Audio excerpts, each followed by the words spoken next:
Jadi,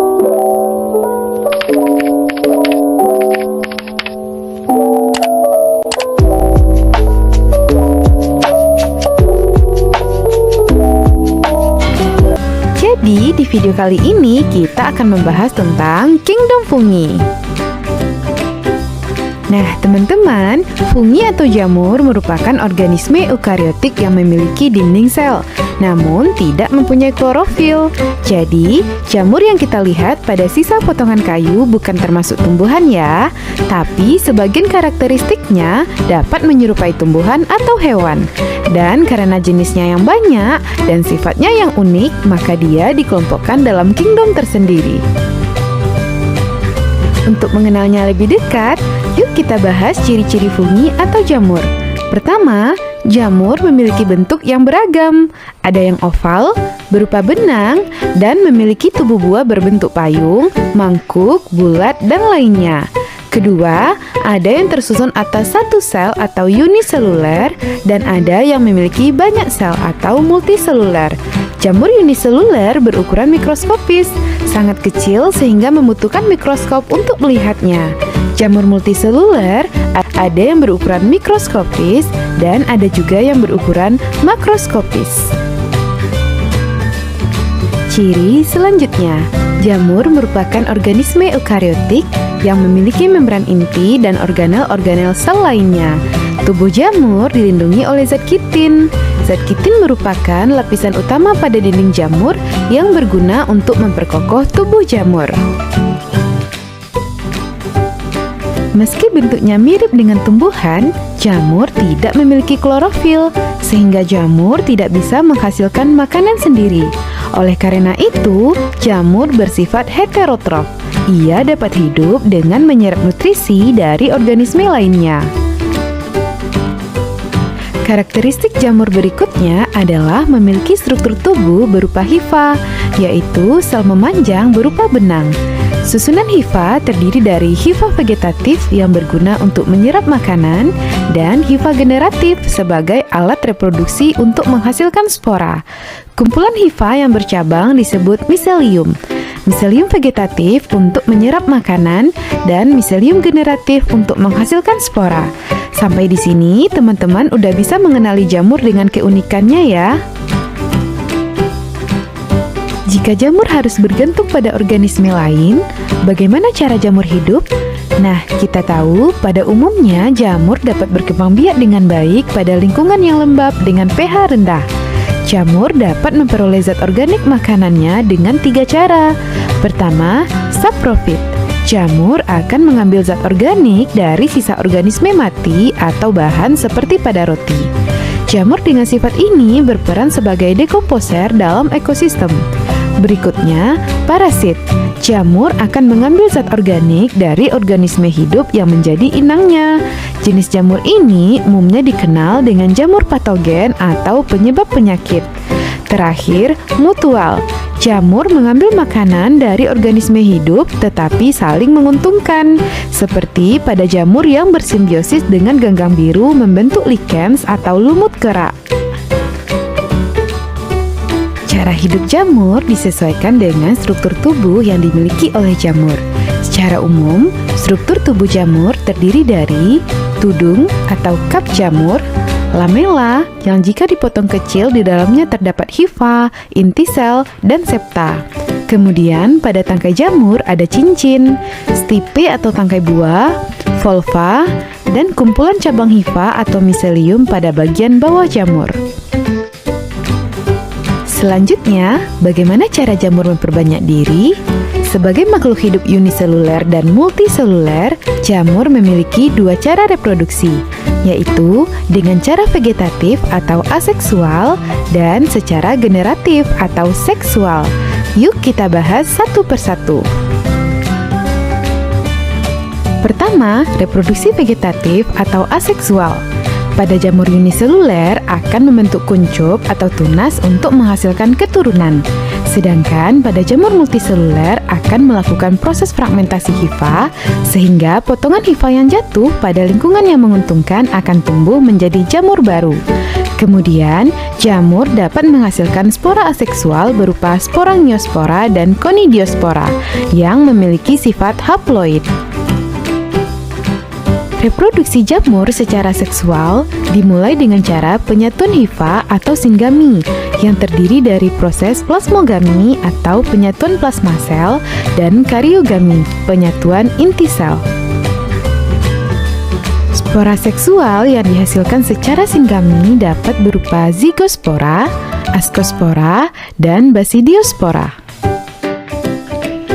Nah, berdasarkan cara reproduksi seksualnya, jamur diklasifikasikan menjadi 4 divisi, yaitu askomycotina, basidiomycotina, deuteromycotina, dan zygomycotina. Bagaimana perbedaan keempat divisi tersebut? Kita akan membahasnya lebih detail. Kita mulai dari divisi zygomycotina.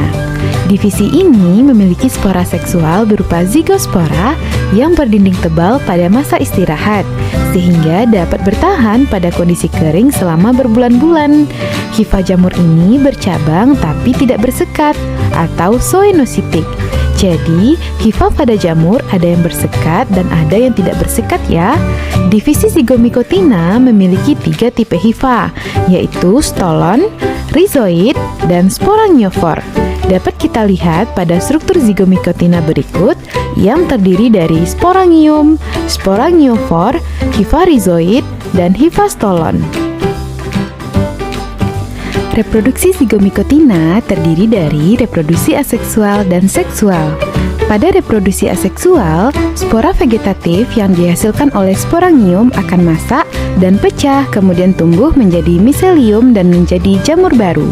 Sedangkan pada proses seksual dimulai dari hifa jantan dan betina yang berdekatan, membentuk gametangium yang mengandung banyak inti haploid, kemudian terjadi plasmogami, penyatuan plasma sel karena pecahnya dinding gametangium, dan diikuti proses karyogami, penyatuan inti sel, sehingga terbentuk zigot dan zigosporangium menghasilkan zigospora. Zigospora akan tumbuh menjadi hifa setelah melewati masa dormansi dan proses kembali berulang. Nah, teman-teman, berikut catatan reproduksi pada jamur divisi zygomycotina. Contoh jamur pada divisi zygomycotina antara lain rhizopus yang mampu memecah amilum menjadi dextrosa, protein dan lemak dalam kedelai menjadi molekul yang lebih sederhana. Apabila rhizopus tumbuh pada makanan atau buah-buahan, dapat bersifat merugikan karena mengakibatkan pembusukan. Misalnya, Rhizopus stolonifer, jamur roti, Rhizopus oligosporus, dan Rhizopus oryzae yang merupakan jamur pada tempe. Selain rhizopus, juga ada Mucormucedo sebagai pengurai kotoran ternak, Beveria bassiana pengendali hama alami, dan Pilobolus sebagai pengurai kotoran hewan. Divisi fungi berikutnya adalah Ascomycotina. Divisi ini memiliki jamur dengan hifa bersekat dan berinti banyak, bersifat saprofit dan parasit, menghasilkan spora dalam askus atau askospora. Setiap askus mengandung 8 spora dan askus-askus yang berkumpul akan membentuk askokap. Bentuk-bentuk askokap pada Ascomycotina antara lain apotesium, askokap berbentuk mangkuk atau cawan, peritesium berbentuk seperti botol berleher yang terdapat lubang osteolum, kleistotesium berbentuk bola, dan askus tanpa askokap. Proses reproduksi Ascomycotina. Secara aseksual, Ascomycotina uniseluler bereproduksi dengan membentuk tunas, sedangkan multiseluler dengan cara fragmentasi miselium dan pembentukan conidiospora. Sedangkan secara seksual, Ascomycotina uniseluler dengan cara konjugasi dan multiseluler dengan cara singami. Dimulai dari askospora tumbuh menjadi hifa, kemudian bercabang membentuk miselium. Ujung miselium berubah fungsi menjadi askogonium atau oogonium dan anteridium yang berpasangan. Kemudian terjadi plasmogami dan karyogami melalui trikogin, sehingga terbentuk nukleus diploid atau zigot. Nukleus diploid mengalami meiosis menghasilkan 4 sel haploid yang akan mengalami mitosis dan menghasilkan 8 askospora yang akan tumbuh menjadi hifa baru dan proses kembali berulang. Berikut catatan reproduksi pada jamur divisi Ascomycotina. Beberapa contoh dan peranan Ascomycotina antara lain Saccharomyces cerevisiae untuk pembuatan tapai dan roti, Penicillium notatum menghasilkan antibiotik, dan Neurospora crassa untuk membuat oncom merah dan ampas tahu. Divisi berikutnya, Basidiomycotina. Basidiomycotina merupakan jamur multiseluler dan berukuran makroskopis. Struktur tubuhnya terdiri dari pileus, lamella, annulus, stipe, volva, dan miselium. Memiliki hifa bersekat, bersifat saprofit pada serasah daun, berang padi, atau batang pohon yang mati, serta ada yang parasit pada tumbuhan dan manusia. Mempunyai badan buah yang disebut basidiokarp, yaitu tempat pembentukan basidium. Basidium merupakan tempat terbentuknya spora. Bentuk basidiokarp bermacam-macam, seperti payung, kuping, atau setengah lingkaran. Reproduksi Basidiomycotina secara aseksual dengan membentuk konidia, secara seksual dengan cara singami melalui basidiospora. Hifa positif dan hifa negatif mendekat dan terjadi plasmogami, sehingga terbentuk hifa dengan 2 inti haploid. Hifa tersebut tumbuh menjadi miselium sekunder dan ujung miselium tersebut berkembang menjadi basidium. Terjadi kariogami atau penyatuan 2 inti haploid menjadi 2N. Setelah itu terbentuk 4 tonjolan pada ujung basidium yang disebut sterigma. Inti diploid membelah secara meiosis menjadi 4 inti haploid dan bergerak menuju sterigma membentuk basidiospora. Basidiospora akan tumbuh menjadi hifa bersekat. Dan ini adalah catatan reproduksi pada jamur divisi Basidiomycotina. Contoh jamur divisi Basidiomycotina antara lain Volvariella volvaceae, Auricularia polytricha, dan Pleurotus, yang semuanya dapat diolah menjadi makanan. Selain dapat dimanfaatkan, beberapa contoh jamur Basidiomycotina juga ada yang merugikan tumbuhan, seperti Exobasidium vexans, parasit pada daun teh, Ustilagos citamine, parasit pada tebu dan jagung, dan Puccinia aracidis, menjadi parasit pada tanaman kacang. Divisi terakhir adalah Deuteromycotina. Kelompok jamur ini memiliki hifa yang bersekat-sekat, umumnya berukuran mikroskopis. Selain itu, hidupnya berlangsung secara saprofit pada sisa makanan dan juga bersifat parasit yang dapat menyebabkan penyakit pada manusia, ternak, dan juga tanaman. Jamur kelompok Deuteromycotina ini dapat bersimbiosis dengan alga, membentuk lichens atau lumut kerak. Jika bersimbiosis dengan akar tumbuhan disebut mikoriza.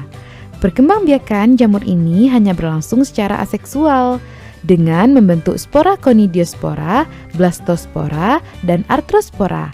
Reproduksi seksual pada jamur divisi ini belum diketahui, sehingga dinamakan fungi imperfecti atau jamur tidak sempurna. Contoh jamur divisi Deuteromycotina, Tinea versicolor yang mengakibatkan penyakit panu, Epidermophyton floocosum menyebabkan penyakit kaki atlet, dan Trichophyton menyebabkan penyakit ringworm. Nah, teman-teman, itulah keempat divisi dari fungi dengan ciri-ciri, cara reproduksi, dan contohnya masing-masing. Bisa dipahami ya? Untuk memudahkan teman-teman dalam mengingat karakteristik divisi fungi, berikut ini kesimpulannya. Dibedakan dari hifa yang dimiliki, proses reproduksi aseksual, reproduksi seksual, cara hidup, habitat, dan bentuk tubuh buah. Semoga teman-teman semakin paham ya.